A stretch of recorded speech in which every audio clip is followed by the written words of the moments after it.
Assalamualaikum warahmatullahi wabarakatuh. Alhamdulillah para mirsa sadayana tiasa ditepang dangu kendi sareng Mang Dendi. Mang Dendi di dia baris ngalajengkeun di dongeng gitu tanya anu ka tunda dina dinten kamari. Ieu judul dongeng teh nyaeta Tumbal dina Dahan Randu akibat hutang anu ngabeulit kana beuheung gitu tahnya. Kumaha cenah ieu carita dongeng anu ngabantun judul Tumbal dina Dahan Randu teh? Hayu atuh urang kupingkeun ku sararea deur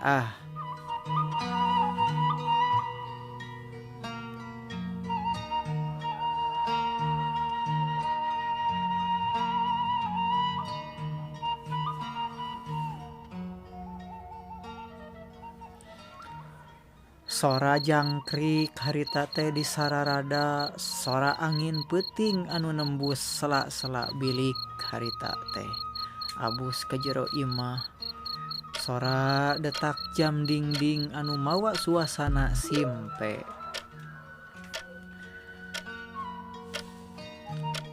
Tetela gening di jero imah teh aya Pak Suryo harita teh nyaring tina sarena. Beri napasna harita teh ngahegak, awakna jibreg ku kesang tiis. Manehna manggihan dirina geus ngagoler di luhur samak imah sorangan.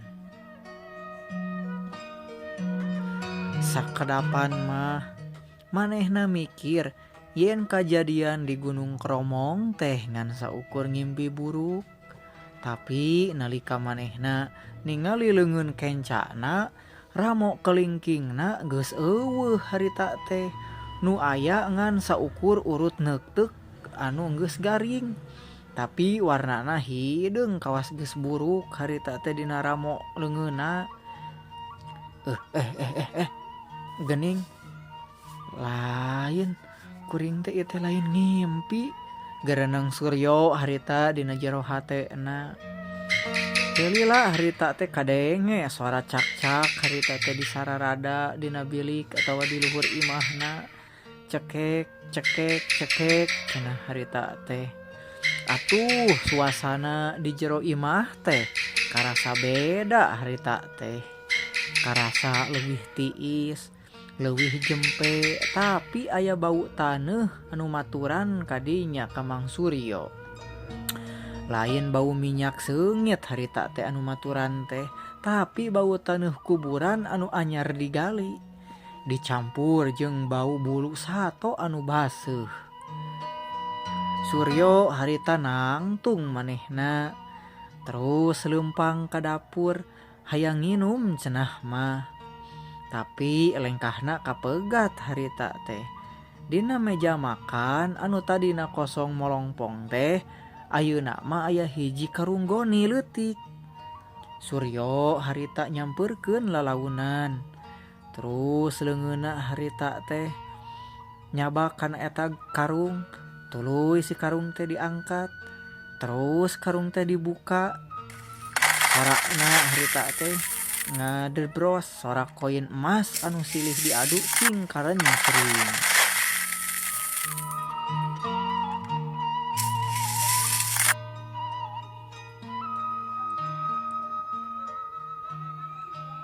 Saenggeus katingali yen dina jero karung teh eta teh emas, atuh puguh we Suryo teh harita molotot. Di jero karung eta ribuan koin emas. Pating gurilap katebaku cahaya lampu anu kiceup-kiceupan anu rek katiup ku angin harita teh. Suryo henteu percaya. Manehna ngagegel salah sahiji koin, karasa teuas, karasa yen eta teh nyata. Manehna seuri nyakakak sorangan di tengah peuting. Kabungah anu luar biasa nutupan rasa sieun harita teh. Aing beunghar ayeuna mah. Ceuk Suryo harita jeritan dina jero hatena. Tapi kabungahna harita kapegat ku suara di kolong imah. Aya nu seret seret seret siga aya barang berat anu di keur diseret lalaunan tina juru ka juru. Suryo cicing berijeng narik napas harita teh. Eta sora teh percis kawas sora kuku sato anu keur ngagorehel ngangutan papan kai lantai imahna. Kruk kruk kruk harita teh. Suryo masih keneh cicing harita teh manehna ngadedengekeun weh. Hayang jelas di mana eta datangna sora teh meureunan.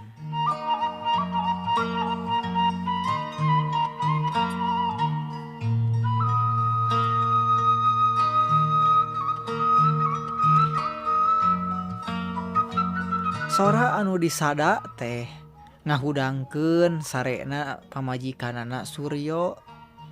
Torojol atuh pok harita teh nyimarni pamajikanna Kang Suryo. Akang keur naon di dapur jam sakieu jeung eta sora naon di kolong akang. Asa barareda pisan peuting ieu mah asa jadi sieun abdi mah Kang. Suryo harita reuwas gura-giru harita teh langsung manehna nutupan karung emas kulawan anu kucel harita teh nu aya di dinya. Nyemarni harita teh nangtung di panto dapur. Matana rada beureum harita teh da puguh meureun. Hudang sare berijeng gigisik harita teh. Pok di atuh harita teh Kang Suryo. Teu marni ieu akang keur milari cai di kolong mah paling oge beurit atawa ucing leuweung siga nama meureunan. Jawab Suryo bari nyumputkeun leungeun kencana anu buntung ditukangeun awakna harita teh. Teu lila atuh nyimarni harita teh nyampeurkeun. Nah akang asa balau halalanyir kieu ieu teh Kang jiga bau bangke monyet nu paeh. Nya jiga bau monyet paeh di kebon geuningan Kang. Akang teu mawa nanaon ti leuweung. Suryo ngan saukur gogodeg harita teh ditanya kitu ku nu jadi pamajikanana. Marni terus manehna nempo aya koin emas murag hiji dina suku Suryo harita teh. Marni rek nyokot tapi Suryo gancang nyepak eta koin ka handap harita teh. Terus si koin teh ngagorolong abus atuh ka kolong harita teh. Geus gah Marni tong loba tanya isuk urang balanya ka pasar. Urang meuli baju anu anyar, urang meuli beas anu pangalusna, ayeuna mah urang meuli ubar weh keur anak urang. Geus asup deui ka itu ka kamar hayo. Cik nyai ka itu abus deui ah. Marni atuh harita teh nurut sanajan hatena teu geunah.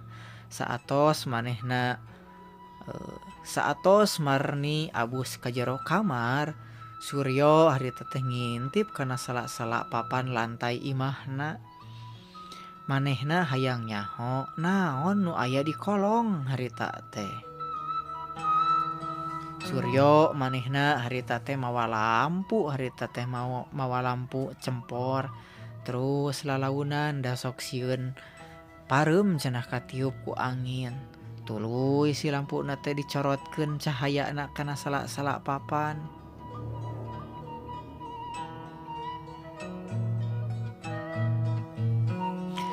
Dina sorot lampu anu remeng-remeng, Suryo nempo aya sosok anu keur jongko harita teh. Aya sosok anu keur jongko di jero kolong.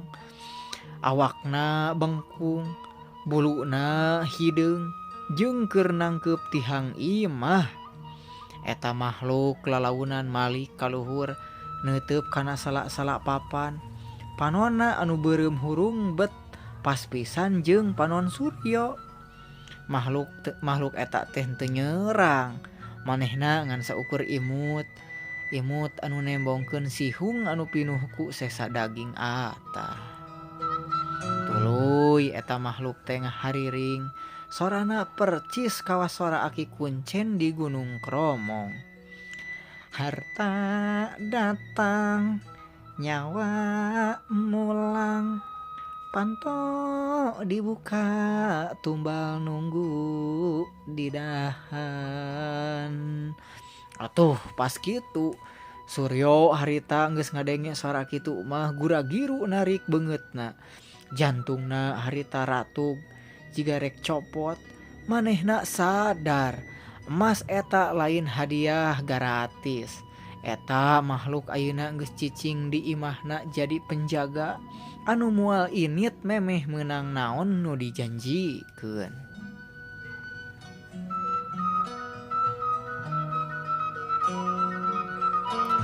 Waktu peuting harita teh geus teu karasa, nyao-nyao geus isuk we harita teh. Sora doma di sararada, sora hayam jeung karokok, malahan mah hayam jago mah di sararada harita teh. Sing korongok terus ditembalan di belah wetan. Dina isukna kahirupan Suryo robah 180 derajat. Manehna bisa meuli lahan ayeuna mah, bisa meuli imah anu gede di tengah lemur ayeuna mah. Sarta jadi jalma anu pika sieuneun. Tapi aya hiji hal anu aneh. Unggal peuting Jumaah warga lembur sok ngadenge sora ceurik sato. Anu jiga ceurik manusa ti arah ieu mah anyar Suryo. Warga mimiti harita tega aneh. Bahkan aya anu nyebut bahwa Mang Suryo teh muja cenah. Suryo miara siluman ceuk mararanehna, tapi Suryo teu paduli kana omongan-omongan tatangga nu aya di sakitareun imahna. Manehna ngarasa ayeuna geus jadi raja. Tapi manehna poho yen bulan geus mimiti rek beak sarta poe Jumaah Kaliwon kahiji geus deukeut. Poe di mana Jumaah Kaliwon teh manehna kudu mere tuang anu mimiti. Nyaeta kudu meunang tumbal meureunnan maksudna mah nya.